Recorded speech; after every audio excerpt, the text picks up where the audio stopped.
பக்தி ஒளி நேயர்களுக்கு அடியேன் கோவிந்த பட்டரின் கோடானு கோடி நமஸ்காரம். எல்லாருக்குமே என்ன மனசுல தோன்றதுன்னா, நான் பக்கத்துல இருக்கிற கோவில்களுக்கு போவேன், ஆனா இப்ப இருக்கிற சுச்சுவேஷன்ல என்னால போக முடியல. வயோதிகத்தினால இருக்கலாம், இல்ல அலுவல்கள் காரணமாக இருக்கலாம், இல்ல வேற ஏதாவது மனக்கவலைகள் இருக்கலாம். சில பேர் என்ன சொல்லுவாங்க, நான் இந்த காரியத்தை வேண்டிட்டேன், அந்த கடவுள் செய்யல, அதனால எனக்கு அந்த கடவுள் மேல கோபம். இப்படி கூட இருக்கலாம். ஆனா நீர் அடிச்சு நீர் விலகாது இல்லையா? ஒரு கடவுள் மேல கோபப்பட்டு நம்ம எங்க போறோம்?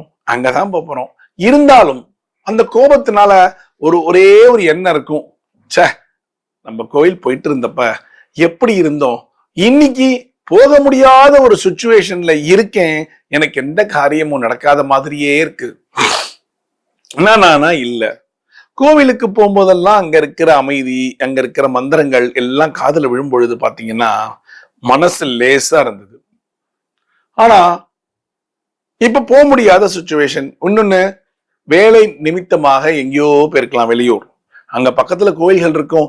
இருந்தாலும் உங்க வீட்டு பக்கத்துல இருக்கிற கோவில்களுக்கு போனாதான் ஒரு மன நிம்மதி கிடைச்ச மாதிரி ஒரு எண்ணம். எல்லாமே மனசம்பந்தப்பட்டது இல்லையா? ரைட் தானே?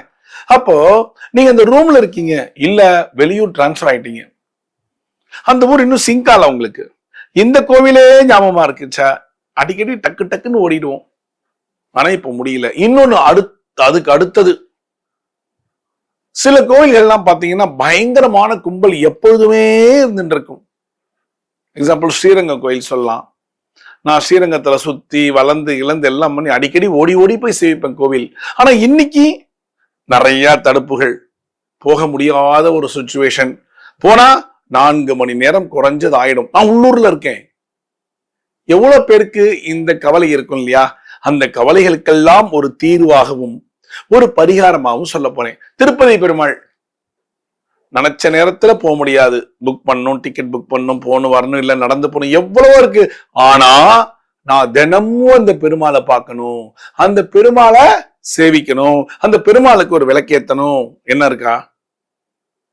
இந்த மாதிரி பக்கத்துல இருக்கிற கோவில் போக முடியல, ஸ்ரீரங்கம் கோயில் போக முடியல, எந்தெந்த கோயில் போக முடியல, என் குலதெய்வ கோயில் வெளியூர்ல இருக்கு, ஆனா போக முடியல.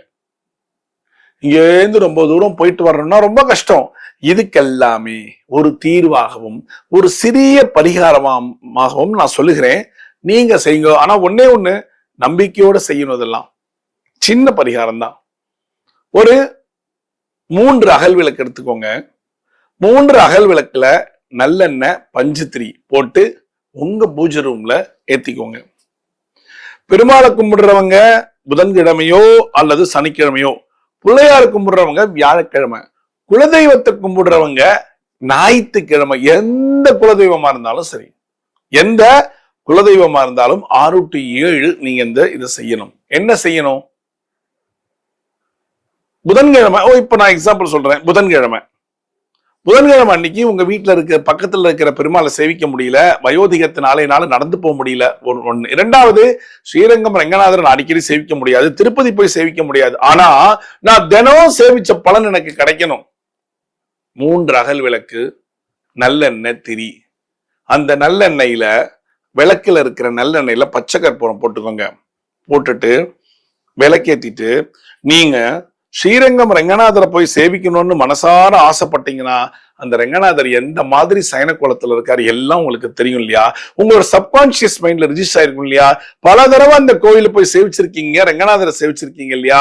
இப்ப என்ன பண்ணணும்? புதன்கிழமை அன்னைக்கு விளக்கேற்றி 3 அகல் விளக்கு, நல்லெண்ணெய், ஸ்ரீரங்கம் ரங்கநாதர் மட்டும் இல்ல எந்த பெருமாளையும் சேவிச்சுட்டு, திருப்பதி தவிர சேவிச்சுட்டு உட்கார்ந்து நீட்டா விளக்கெல்லாம் ஏத்துருங்க, ஊதுபத்தி ஏத்துங்க, இல்ல சாம்பிராணி ஏத்துங்க, எல்லாம் ஏத்துங்க. எந்த விதமான டிஸ்டர்பன்ஸ் வரக்கூடாது. மனைய போட்டு உட்காந்து கண்களை இறுக மூடிக்குங்க. ஓம் ரங்கா ஸ்ரீரங்கா ஹரே ரங்கா ஹரே ரங்கா ஹரே ரங்கா ஹரே ரங்கா ஹரே ரங்கா ஹரே ரங்கா ஹரே ரங்கா ஹரே ரங்கா சொல்லிக்கிட்டே இருங்க. சொல்லிக்கிட்டே இருக்கும்போது உங்களுடைய மனசானது நேர பெருமாள் கோவிலுக்கு போய் டிராவல் ஆகி, அங்க இருக்கக்கூடிய ரங்கநாதர் எந்த விதமான டிஸ்டர்பன்ஸும் இல்ல, போன்னு சொல்ல மாட்டான், ஜருகண்டி சொல்ல மாட்டான், எதுவுமே சொல்ல மாட்டான்.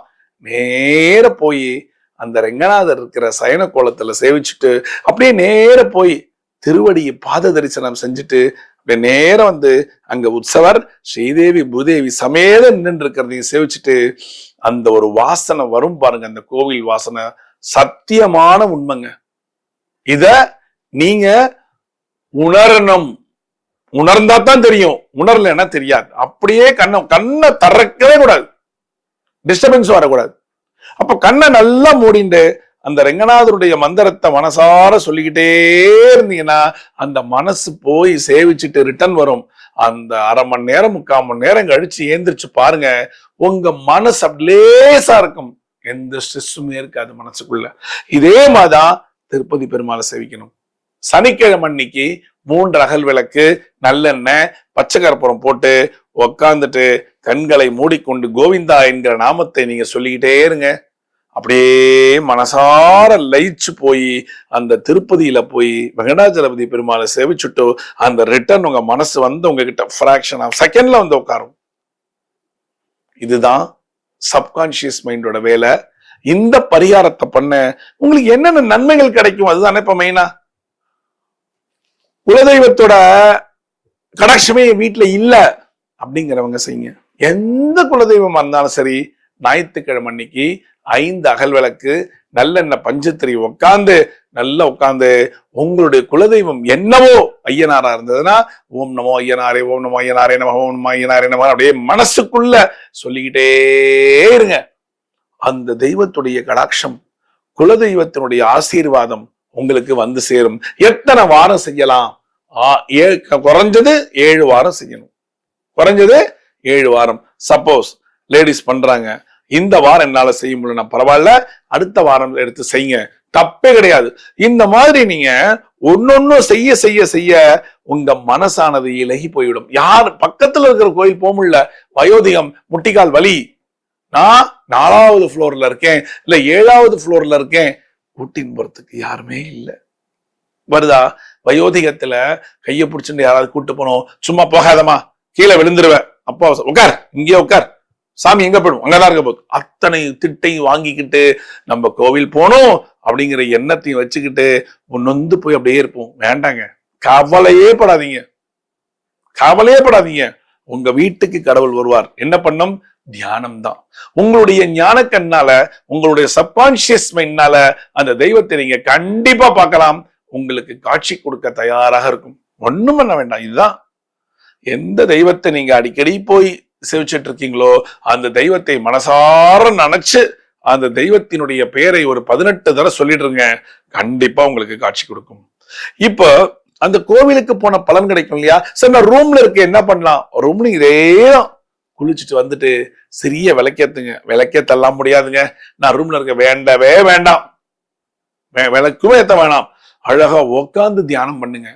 கண்களை மூடி, செல்லெல்லாம் சைலண்ட்ல போட்டு கண்களை மூடி, எந்த பெருமாளை நீங்க சேவிச்சுட்டு இருந்தீங்களோ டெய்லி அந்த பெருமாளை உங்க கண்ணில் கொண்டு வாங்க, கண்ணை மூடுங்க, அந்த தெய்வத்தை நினைங்க, அப்படியே கண்ணில் காட்சி கொடுக்கும். ரைட்டா? நாம் எதற்கு கோவில்களில் உருவ வழிபாடு வைத்திருக்கிறோம் என்றால் இதற்காகத்தான். அப்படியே நம்ம பார்க்கும் பொழுதே அந்த சப்கான்சியஸ் மைண்ட்ல போய் சேர்ந்துடும். என்ன சொல்றோம்? ஆஹா, தெய்வம் என்ன அழகு, பா, இந்த பெருமாள், இந்த சிவன், இந்த பிள்ளையார் அந்த வெள்ளிக்கவசம் போட்டு அந்த பஞ்சமுக விநாயகர் எப்படி இருக்காரு பாருங்க, பல பல பல பலன் இருக்காரு, கண்கொள்ளா காட்சியா இருக்கு. அந்த அம்மனுக்கு அந்த குருக்கள் புடவை கட்டி விட்டுருக்காரு பாருங்க, கண்கொள்ளா காட்சிப்பா. அம்மா சாமி அந்த ஆரத்தி எடுக்கும் போது அந்த அம்மனுடைய முகம் ஏதோ என்ன பார்த்து சிரிக்கிற மாதிரி இருக்கு, சொல்லியிருக்கோமா? இதெல்லாம் ஏன்? உங்களுடைய சப்கான்சியஸ் மைண்ட்ல போனாதான். நீங்க வர முடியலனாலும் பரவாயில்ல, வீட்டுல உட்காந்து அந்த தெய்வத்தை மனசார நினைச்சங்கன்னா உங்க கண் முன்னால் காட்சியளிக்கும். இதான் நமக்கு கடவுள் கொடுத்த மிகப்பெரிய வரப்பிரசாதம். ரைட்டுங்களா? இதை செய்யலாமா? வீட்டுல இருந்து செய்யலாம். இதனால என்ன நன்மை? நீங்க அந்த கோவிலுக்கு போய் சேவிச்ச நன்மை, புண்ணியம் கிடைக்கும். உங்களுக்கு காரிய தடைகள் விலகும். நீங்க நன்றாக வாழ்வதற்கான அறிகுறிகள் தென்படும். ரைட்டுங்களா? பண்றீங்களா? மீண்டும் ஒரு சாஸ்திர சம்பிரதாயத்தில் நான் உங்களை சந்திக்கிறேன். பக்தி ஒளி நேயர்களுக்கு என் கோவிந்த பட்டரின் கோடானு கோடி நன்றிகள்.